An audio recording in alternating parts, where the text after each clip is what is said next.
In this video, we will explain network programming in C++ on Windows using the C networking APIs. To begin, it is important to always include these two header files. They provide all the core networking utilities we'll be using in this video. We'll begin with using the TCP protocol since it provides a reliable, connection-oriented way to communicate and is the simplest starting point for building client-server programs.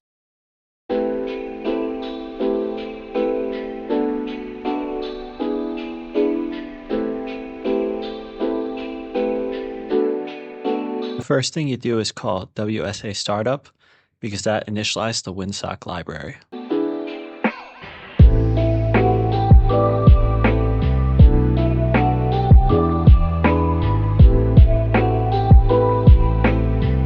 After you initialize the Winsock library, you make a call to getAddrInfo, which will configure your server's IP address. And this structure right here, it tells getAddrInfo what type of IP address you want. So this specifies that you want IPv4 type of address. You want to use the TCP protocol, and you want to create a server.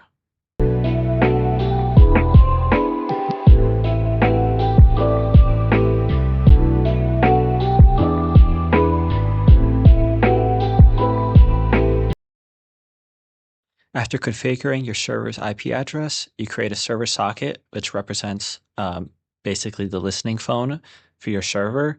It'll be accepting all of the incoming connections.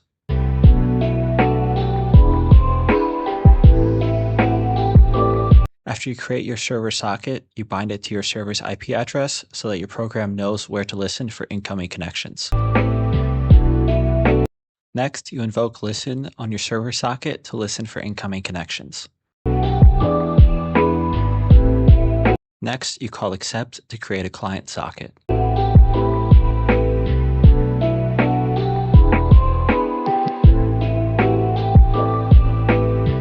To receive data from the client, you create a buffer and call receive on that client.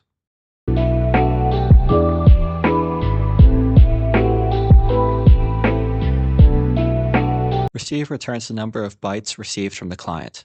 If that number is less than 0, then there's some error while receiving data. If that number is 0, then the client disconnected from the server. And if it's greater than 0, obviously receives some data.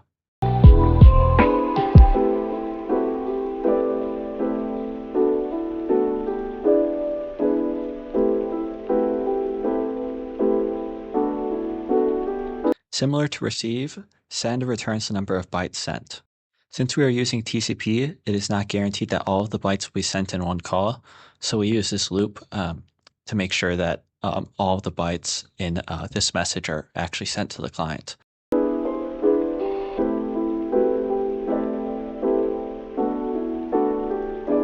It is important that at the end of the program, we free all of our resources. So first, we have to free the memory allocated by the call to getAddrInfo. We need to close the connection with the client socket if there is one. Same with the server socket, and then we call WSA cleanup, similar to WSA startup. Creating a TCP client will be quite similar to creating a TCP server, except instead of binding and listening, we'll be calling connect.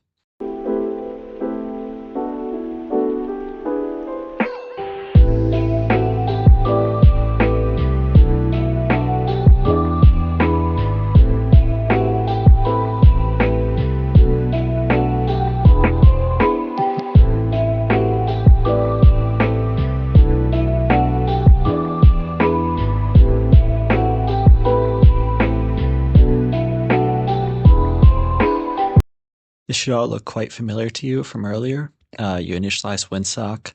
You configure the server IP address, except you do not add a AI passive flag because we're creating a client now. Here, I'm going to fill in later with my server's IP address, the IP address of the machine, which will be running the server. Create the client socket, and then instead of binding and listening, you connect.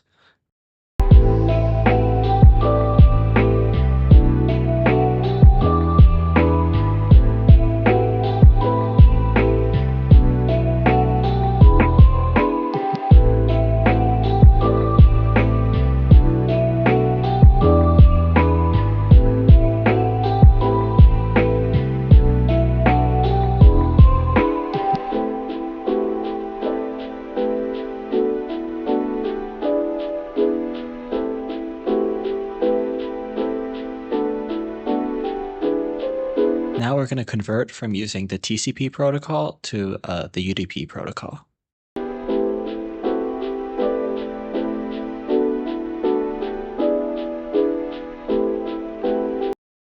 Now let's go over the differences between this code and the TCP code from earlier. For starters, there's no client socket, and as such, there's no call to listen or accept. There's just a server socket. When you set up the hint structure, you use this UDP flag instead of the sockstream flag. This signals that we're using UDP rather than TCP. And then when you receive data from the client, you call the receive from method. You use the server socket and you load that data into the buffer. On second thought, I'm going to write a reply to the client that sends the data right here.